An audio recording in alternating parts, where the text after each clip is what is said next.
nós vamos nessa manhã dar sequência àquilo que já começamos em nossa escola bíblica, tratando sobre os pecados capitais. Hoje nós vamos falar propriamente da ira, enquanto pecado capital, à luz da teologia, à luz do direito, à luz da antropologia, para tentar entender até mesmo o que é que a Escritura quer falar ao nosso espírito quando se serve de uma linguagem antropomórfica, morfeforma, isto é, uma forma, uma figura de linguagem para expressar a emoção divina.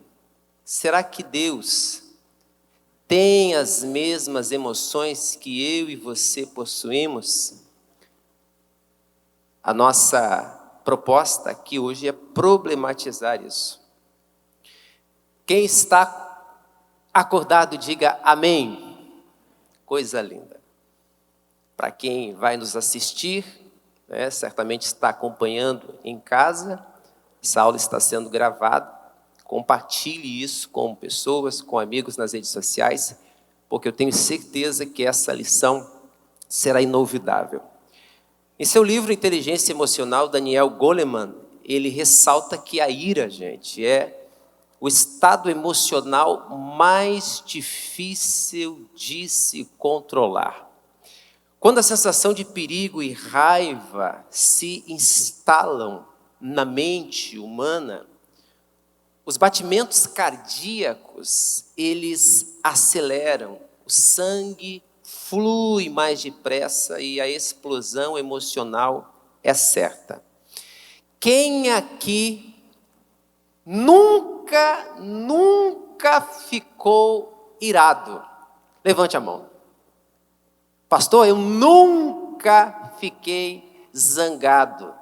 Tenho uma paz, uma calma. Quer ver mesmo no trânsito, pastor? Glória a Deus. Eu sou até renovado quando eu estou naquela fila, a gente buzinando, cortando a minha frente. Pastor, não tenho problema com isso. Pastor, se tem uma coisa que eu amo nessa vida é uma fila. Quem aqui ama uma fila? Gosta de fila? Fila de lotérica, fila de banco, e por aí vai. Vai somatizando as filas. Então veja, a ira é algo que nos toca. E a gente precisa, de alguma forma, aprender a se relacionar com ela. Geralmente, o irado perde a cabeça e depois se arrepende, o que revela a ira como uma ausência, preste atenção nisso, uma ausência de domínio próprio para aqueles que pertencem à fé, ou uma fraqueza para aqueles que elegeram a vida secular como modelo de existência.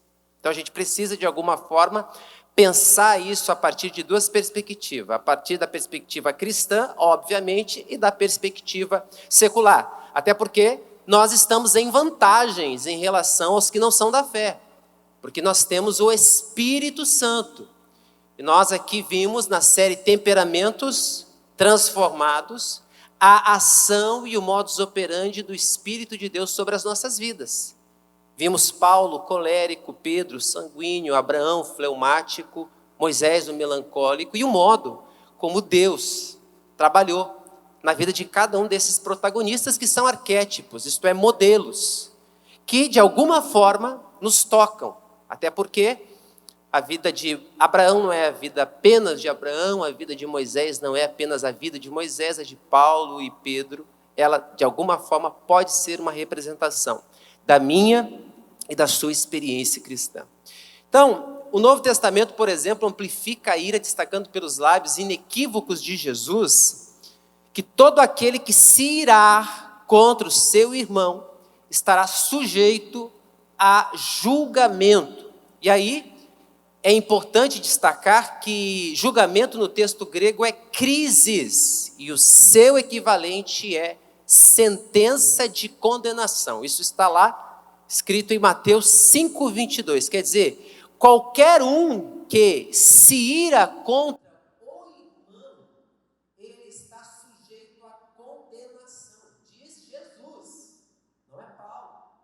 Pedro.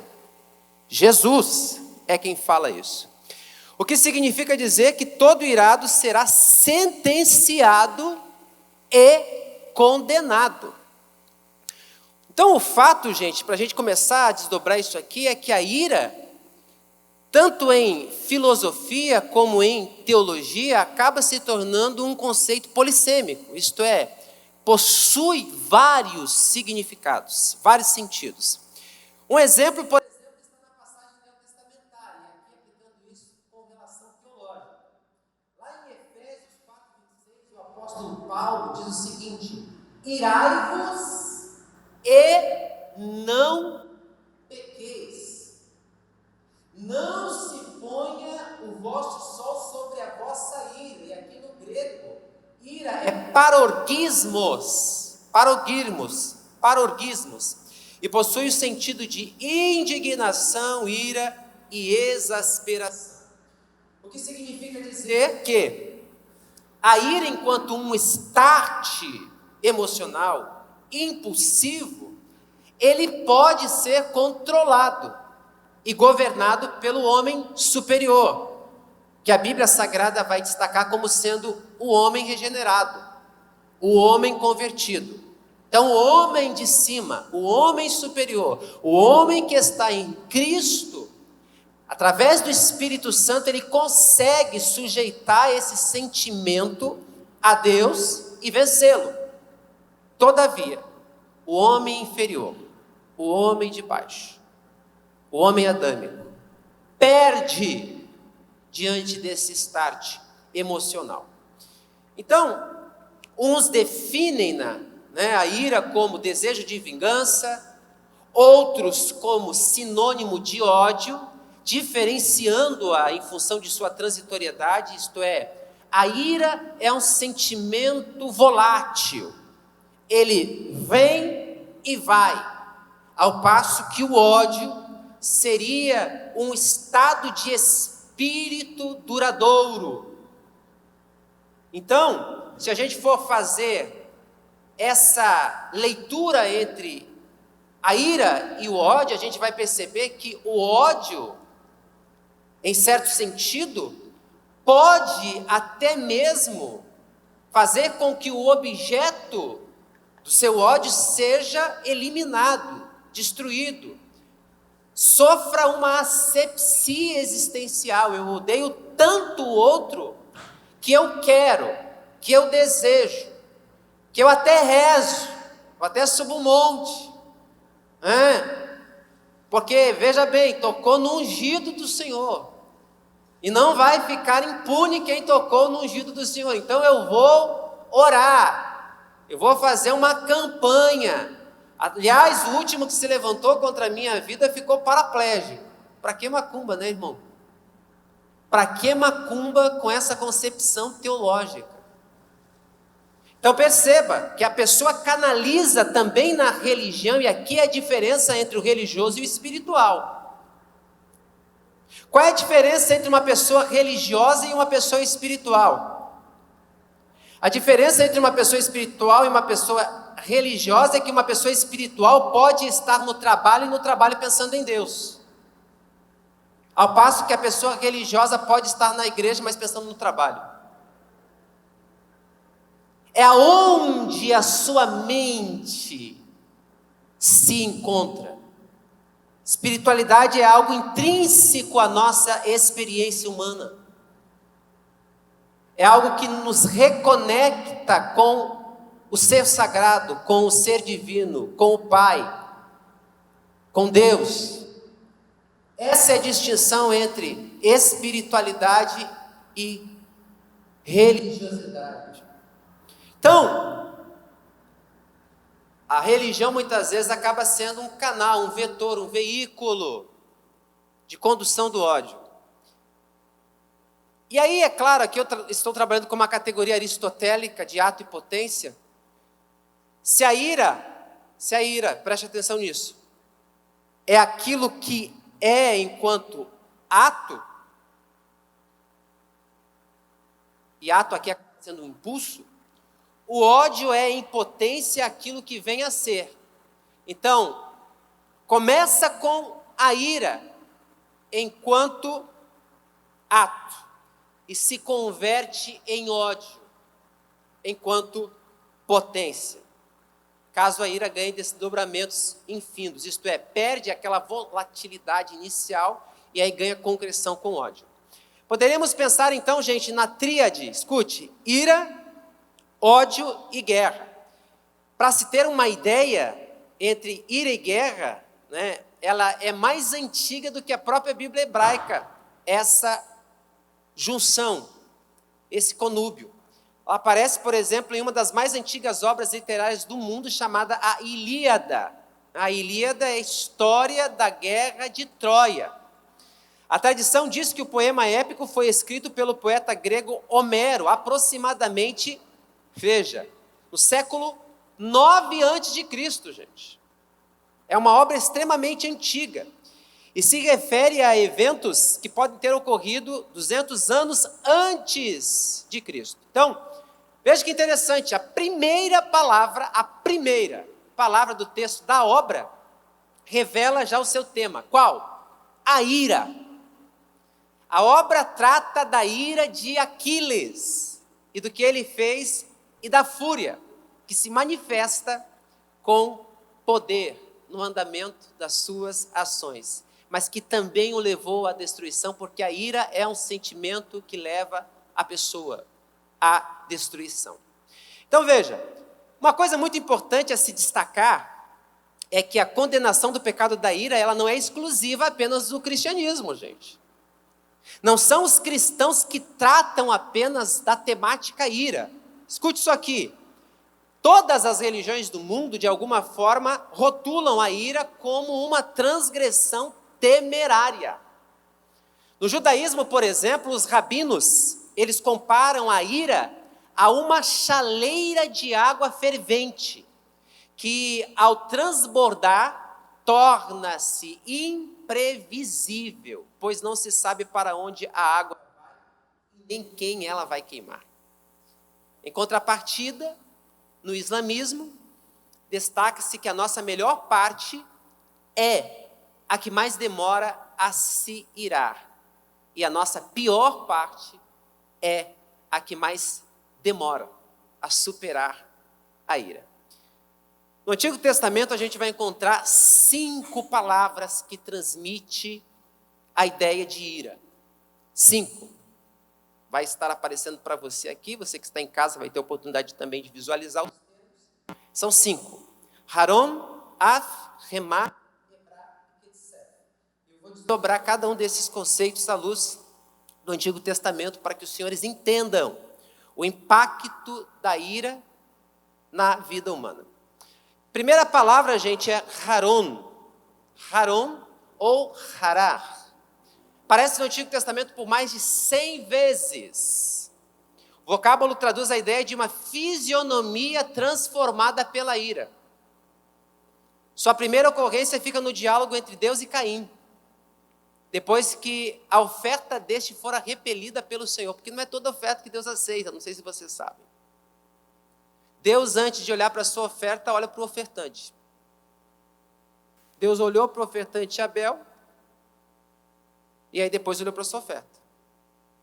Deus olhou para o ofertante Caim, e depois olhou para a sua oferta. Aí sabe o que diz a sabedoria sagrada? Porque Deus não aceitou a oferta de Caim, o próprio Deus diz isso.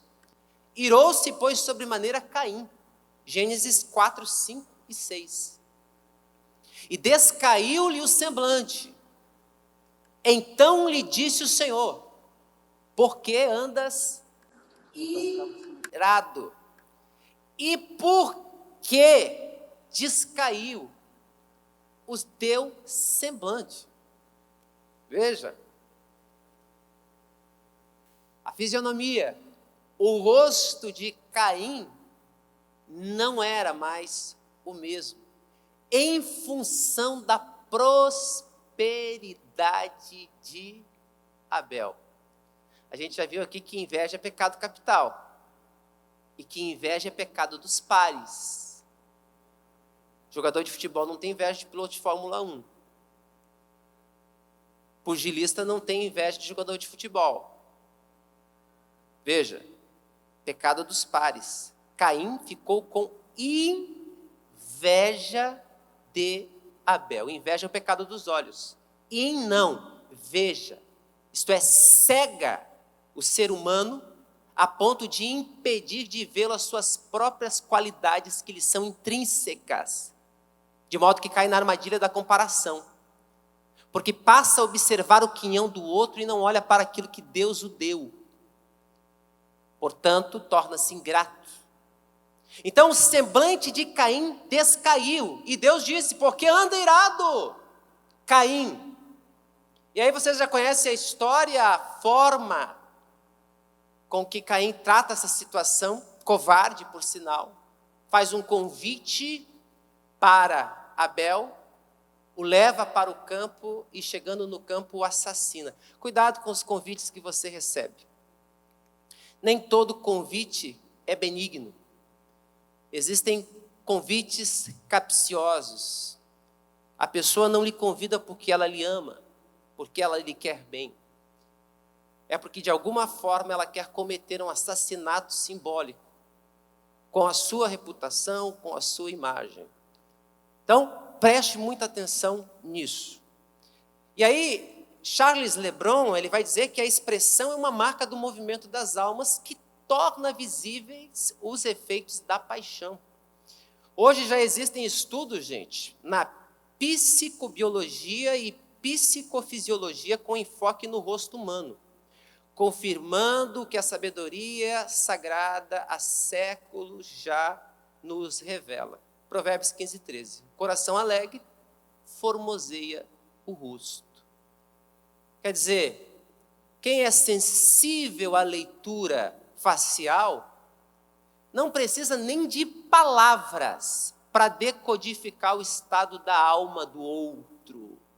Basta um olhar para se perceber que aquela pessoa não está bem.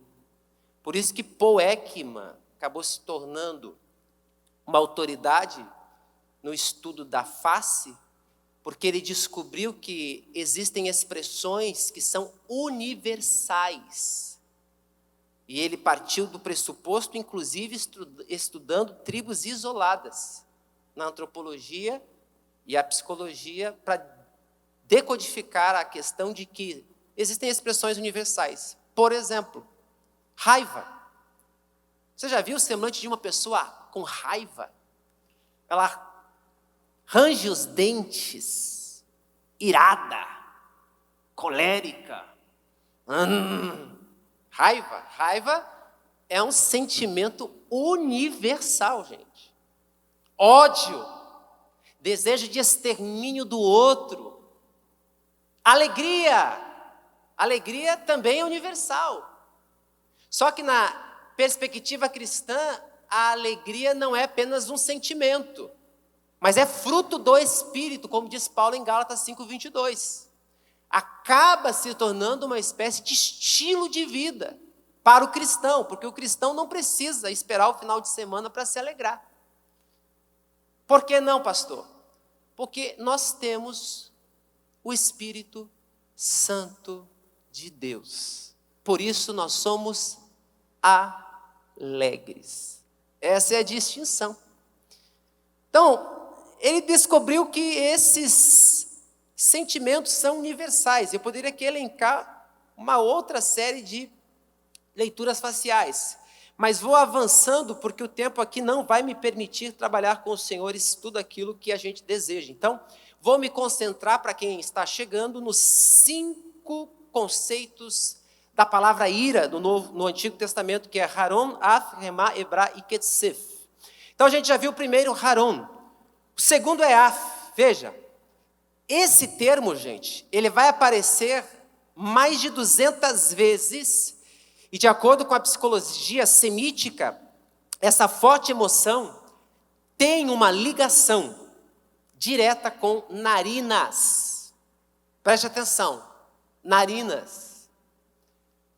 Tanto que a manifestação de ira é expressa mediante expressões como resfolegando ou respirando ameaças. E aí, em certo sentido, se aproxima daquilo que a gente já viu no Novo Testamento, quando a Escritura vai falar em Atos 9:1 sobre Saulo de Tarso, que a gente já viu que o perfil dele era colérico. O que diz lá em Atos 9:1, pastor? Diz o seguinte, que após, ou melhor, antes da sua conversão, isto é, na sua pré-conversão, ele respirava ameaças de perseguições contra os discípulos do Senhor. Alguns eruditos chamam Paulo de um homem dragão, um homem colérico, um homem irado, acabava com o culto, perseguia os cristãos. Primeiro registro de cristofobia neotestamentário é baseado na vida de Paulo. Paulo foi o primeiro, até onde se tem registro, a empreender uma perseguição acirrada contra os cristãos. Porque a gente precisa, gente, diferenciar preconceito religioso de cristofobia. Nós, cristãos no Brasil, não sofremos cristofobia, sofremos preconceito religioso. Quem sofre cristofobia são os nossos irmãos, que moram em lugares como Janela 1040, ali onde se concentra países de religião árabe, ou melhor dizendo, árabe não é uma religião, corrigindo, né, de religião islâmica. Estes sim sofrem cristofobia, a ponto de serem queimados, amputados. Aqui no Brasil, graças a Deus, e aí é claro, até que ponto esse graças a Deus é algo positivo? Porque a gente percebe, como disse Tertuliano, e eu não sou de alguma forma sádico em desejar o sofrimento, mas você vai perceber que o povo de Deus, em tempos de perseguição, ele se multiplica, que nem omelete. Quanto mais você bate, mais ele cresce. Tertuliano disse que o sangue dos mártires é a semente do cristianismo. É claro que nós não desejamos a perseguição para pregar o evangelho. Mas o que a gente percebe é que aqueles que têm liberdade para fazer, não fazem. Ao passo que aqueles que vivem em países de perseguição dão a vida, se preciso for, por causa de Jesus. Então, isso é uma coisa para a gente pensar, para a gente, de alguma maneira, refletir.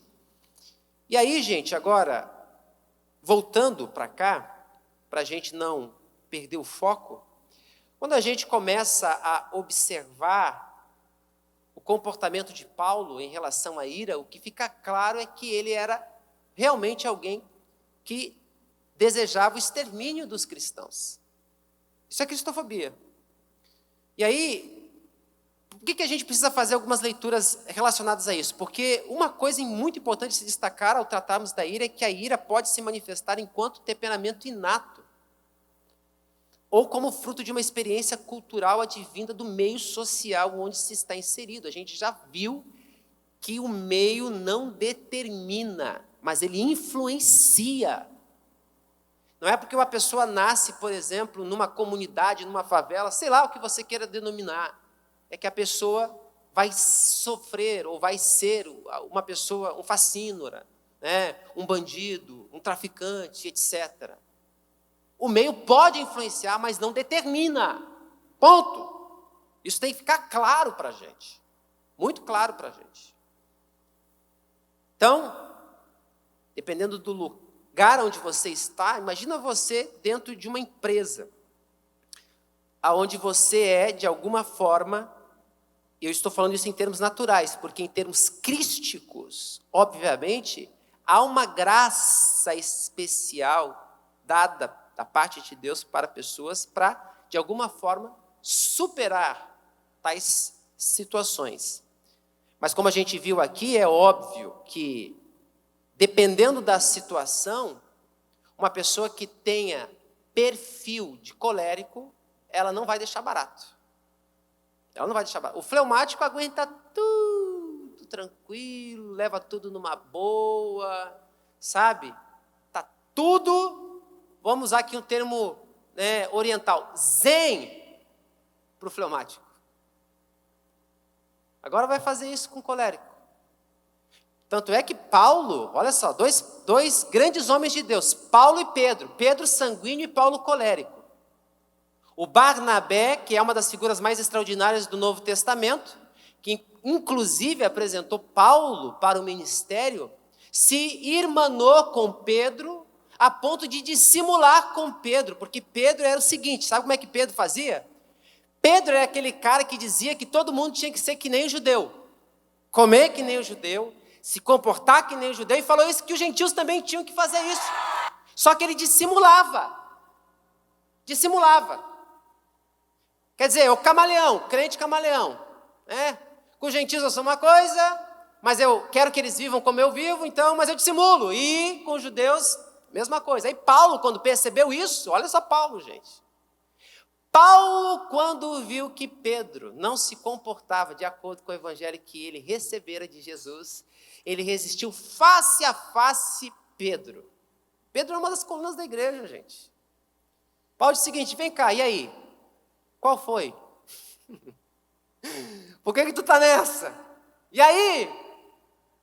Não está procedendo conforme o evangelho. Quer dizer, ele chama a atenção de Pedro. Se fosse outro, dizia, ai meu Deus do céu, jamais eu vou falar isso, imagina Pedro, né? O que os outros vão falar, o que os outros vão dizer? Gente, é uma questão de consciência. E aí Paulo fala. Paulo não deixa barato. Então, é muito importante a gente perceber isso. Deus trabalha na vida de um colérico? É óbvio que trabalha. Mas, obviamente, que ele vai ter que falar e ele vai falar quando necessário. Então, a gente analisou, inclusive, aqui, o comportamento de Paulo, né? Sendo colérico, enquanto religioso, mas que em sua experiência de conversão foi transformado também. Porque aquele que começou a boa obra em nós, ele vai aperfeiçoando, gente. A vereda do justo é como a luz da aurora, que vai brilhando cada vez mais até ser dia perfeito. Quem te viu, quem te vê. Você hoje aqui, você aí, em casa, assistindo, bonitinho. Só Deus sabe de onde Ele lhe tirou, a obra que Ele fez. Então, avançando aqui, gente, terceiro conceito é ramar. É uma expressão hebraica empregada ao sentido de veneno, rancor. Escute isso aqui, em Provérbios, lê-se que a resposta branda desvia o furor, porém a palavra dura suscita a ira. Veja, a ira aqui nesse vocábulo traduz a ideia de uma comunicação violenta, que tem a sua origem numa comunicação infeliz e não inteligente. Já viu que tem gente que não sabe falar? Tem gente que não sabe se comunicar. E é por causa do problema da comunicação que você perde grandes oportunidades. Sabia que muita coisa na nossa vida está relacionada à comunicação? A forma como a gente expressa aquilo que a gente crê ou quer. Traduzindo, falta de sabedoria. E aí, é interessante que todo atrito físico, prestem atenção nisso que eu vou dizer, todo atrito físico, ele é sempre precedido por uma violência comunicacional. Todo atrito físico é sempre precedido por uma violência comunicacional. E aqui eu trago uma historinha de Esopo. Esopo, servo de um tal Xanto, para ilustrar o poder da língua, da comunicação, da linguagem, pretendendo oferecer um banquete, solicitou que comprasse o que havia de melhor para oferecer aos seus convidados. Quem aqui gosta de um bom prato, de uma excelente refeição, diga amém. Glória a Deus.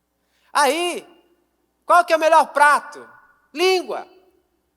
O que havia de melhor eram apenas línguas, disse Esopo.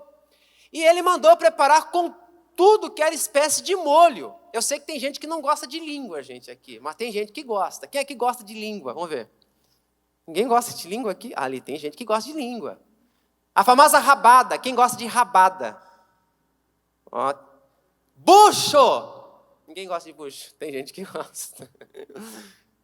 Cada um, a gente vai falar sobre gula aqui, tá? Fique tranquilo que vai chegar a sua vez, irmão. A gente vai tratar disso, tá bom? Mas veja, mandou preparar com tudo que era espécie de molho. E foi dito que veio o primeiro prato, o segundo, o terceiro e apenas línguas haviam. E aí os convivas, a princípio, eles elogiaram a escolha, porém eles finalmente se cansaram. Aí o Xanto olha para Esopo e disse: olha, não te ordenei que comprasses o que havia de melhor. E ao que retrucou Esopo: o que há de melhor que a língua? Ela é o laço da vida civil, a chave da ciência, o órgão da verdade e da razão. Com ela construímos cidades, com ela as policiamos, com ela instruímos, persuadimos, reinamos nas assembleias e cumprimos o primeiro dos deveres, que é o de louvar a Deus. Diga amém. Veja, o Xanto, senhor de Esopo, ele destacou o seguinte: então tá, amanhã você então vai fazer diferente. Você vai comprar o que há de pior, porque eu quero oferecer aos meus convidados coisa diferente. No dia seguinte, Esopo ofereceu a mesma iguaria, a mesma, afirmando ser a língua a coisa pior que existe no mundo. É a mãe de todas as disputas, promotora de processos, fonte de divisões e guerras. Embora seja o órgão da verdade, é também do erro. E o que é pior? Da calúnia, diga ai, ai, ai. Com ela destruímos pessoas, com ela destruímos cidades e praticamos maldades. A língua, veja. E aí, o que a gente precisa entender do conceito hebraico remá, agora voltando para a etimologia, é que o uso correto da língua seja na altura decibéis. Olha esse tom. Abaixa o tom. Está pensando que está falando com quem? Quem já ouviu isso aqui, diga amém. Os casais que o digam, aleluia.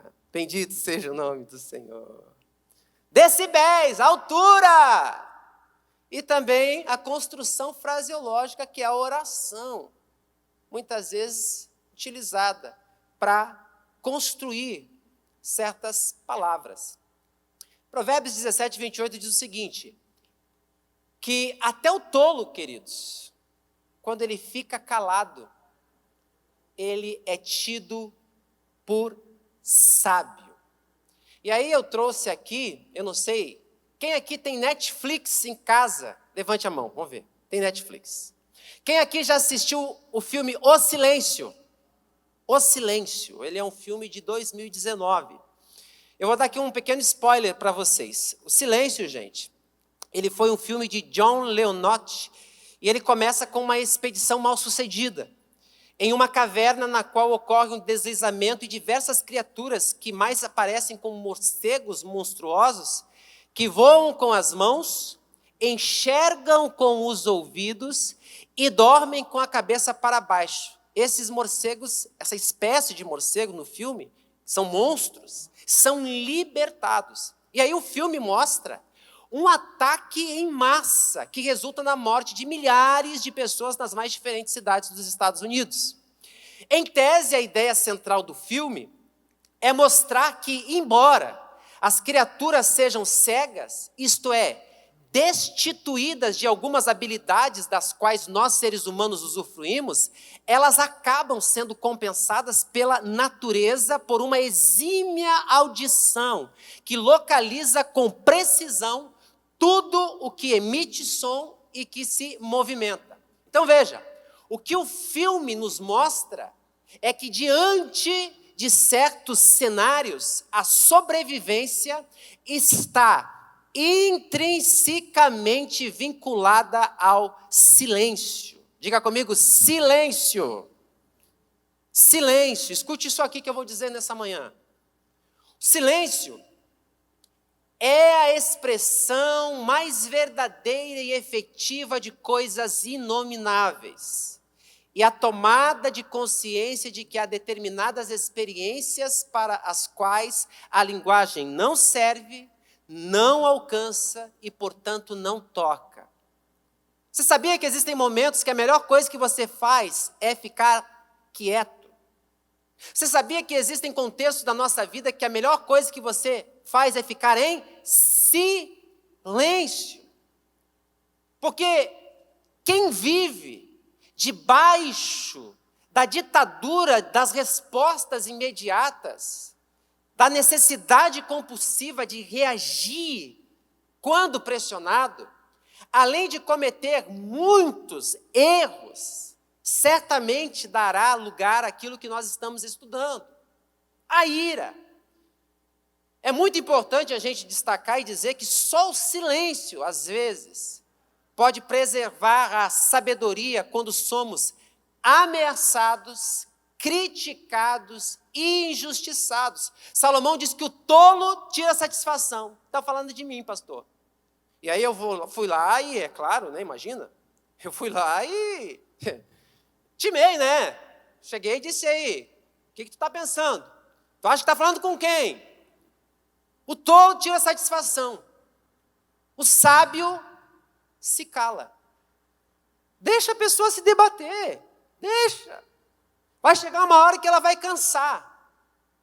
Pior coisa que você faz é dar atenção para gente que muitas vezes usa a palavra para te ferir, para adulterar a tua essência, aquilo que você é. E aí você fica dando ouvidos, fica alimentando isso. O que a pessoa está dizendo condiz com aquilo que você é? Não, pastor.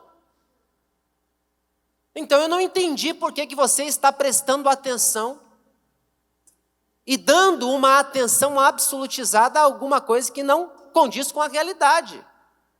Você precisa separar a realidade da ilusão. A maioria das pessoas tem uma ilusão da sua vida, da sua pessoa, de quem você é.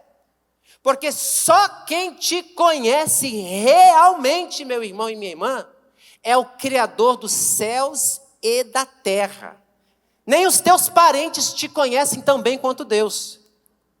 O Eliabe, quando viu Davi, disse: bem conheço a presunção do teu coração. Viestes nos espionar aqui.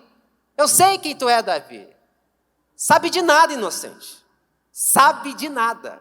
Só quem conhece o meu e o seu coração é o Senhor. Diga amém. Então você precisa prestar muita atenção para isso. Então, Oscar Wilde foi muito feliz porque ele diz o seguinte: escute isso aqui. Se você não consegue entender o meu silêncio, de nada irá adiantar as palavras, pois é no silêncio das minhas palavras que estão todos os meus maiores sentimentos. É importante o silêncio, queridos, na nossa vida. Diante dos barulhos, ruídos, sejam eles sonoros ou cognitivos, porque tem pessoas que até se afastam dos barulhos sonoros, mas não conseguem dormir por causa dos barulhos cognitivos, dos ruídos que fazem apelos à sua consciência. E aí, é nessa perspectiva que nós somos confrontados a desenvolver a nossa espiritualidade a partir da reflexão, da quietude e do silêncio. É por isso que o salmista faz um apelo, lá no Salmos 46, verso 10, dizendo o seguinte: pegue isso aqui, aquietai-vos e sabei que eu sou Deus. Acalme-se, aquiete-se, não ceda ao apelo das respostas imediatas, porque isso pode levar você à ira. Cuidado! Quarto conceito no hebraico para ira, hebrar, significa inundação, ira ou fúria excessiva. E aí aqui a referência é contra os soberbos. Jó 40:11 diz que Deus derrama as torrentes da sua ira e atenta para todo soberbo e abate-o. Veja, o soberbo experimentará a ira de Deus. E aí eu tenho que fazer uma pauta, porque eu posso criar aqui uma imagem de Deus muito negativa quando eu falo da ira de Deus. Alguns eruditos, eles duvidam que seja apropriado a gente utilizar tipicamente descrições humanas para descrever a Deus. Até que ponto, senhoras e senhores, nós podemos afirmar que Deus sente os mesmos tipos de emoções que os homens sentem? É claro que a linguagem humana necessariamente deve se expressar em termos humanos, mas é claro que, descrevendo também a Deus, a linguagem humana, ela é cheia de antropomorfismos e deve errar muito quando descreve o ser mais alto e transcendente que a linguagem, penso eu, não pode conter. Porque o máximo que a gente tem de Deus são definições. Que a linguagem é limitada para descrever um ser que é tão grande, que o céu dos céus não pode contê-lo. Então a gente utiliza categorias humanas para se referir àquilo que é transcendente, que está fora do nosso espaço e do nosso campo filosófico, teológico, linguístico.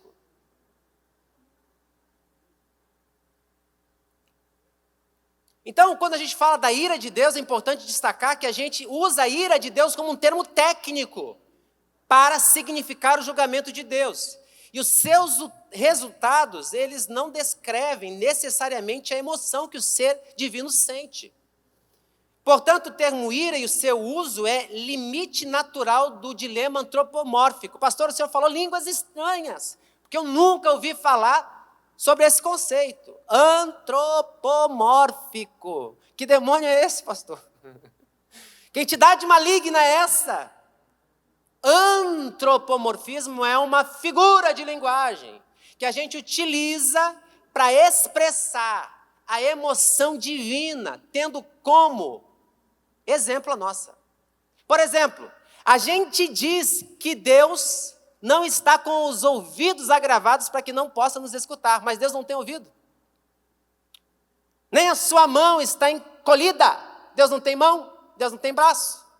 João 4:24 diz que Deus é espírito.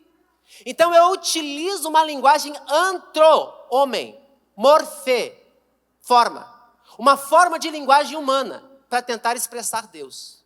É por isso que a linguagem antropomórfica, ela é insuficiente, ela não alcança. Ela me dá apenas uma categoria para que eu possa refletir, mas não toca a essência daquilo que o ser divino é. Isso é muito importante a gente prestar atenção. Então, quando a gente parte desse pressuposto, que a gente entende é que Deus é o Ganzandere, é um inteiramente outro.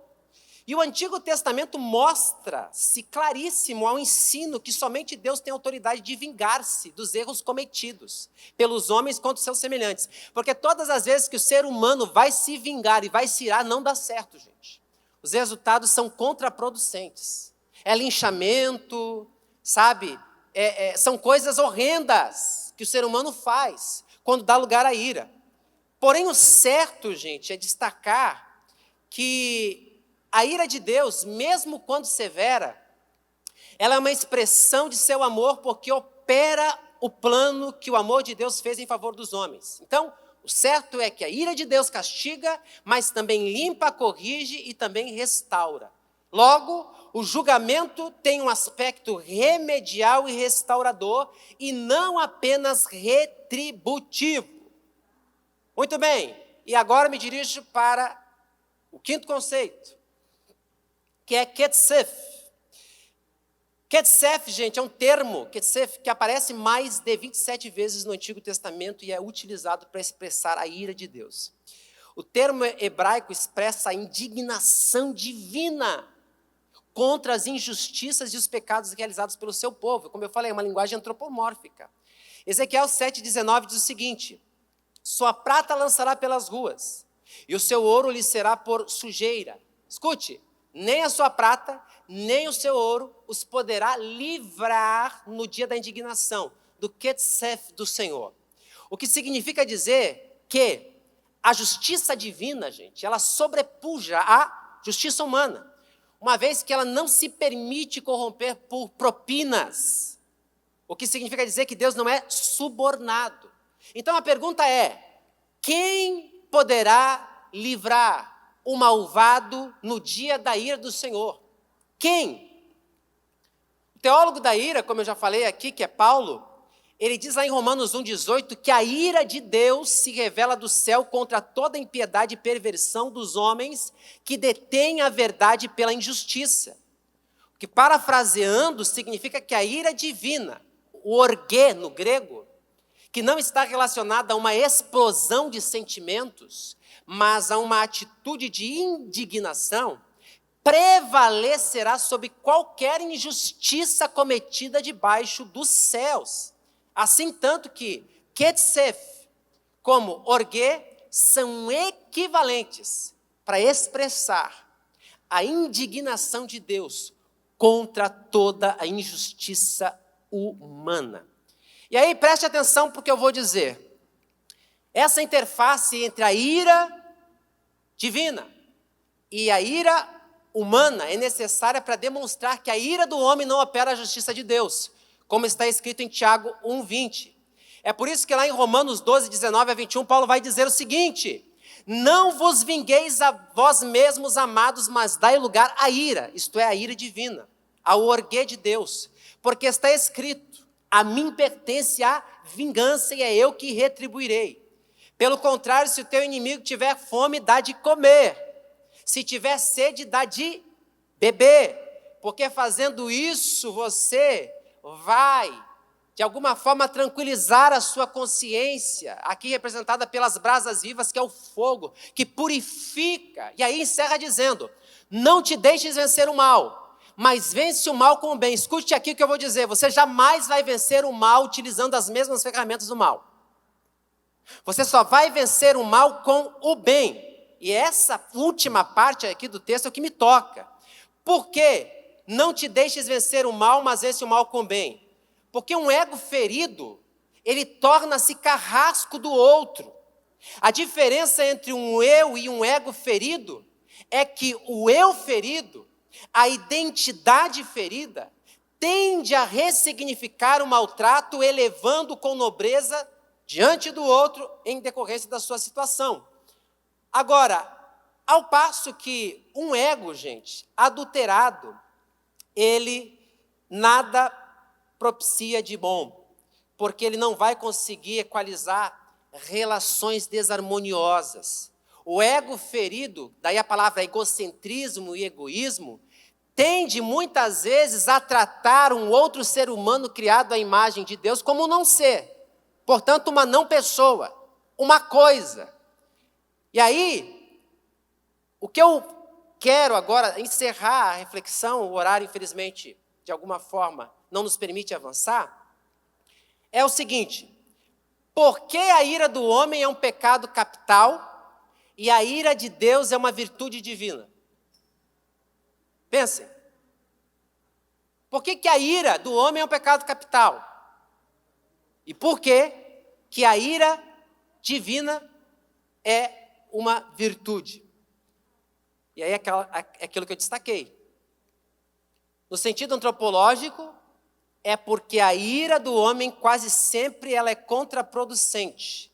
Por isso que Paulo vai dizer, irai-vos e não pequeis. E aqui o irai-vos é antropológico, porém o não pequeis é jurídico e teológico.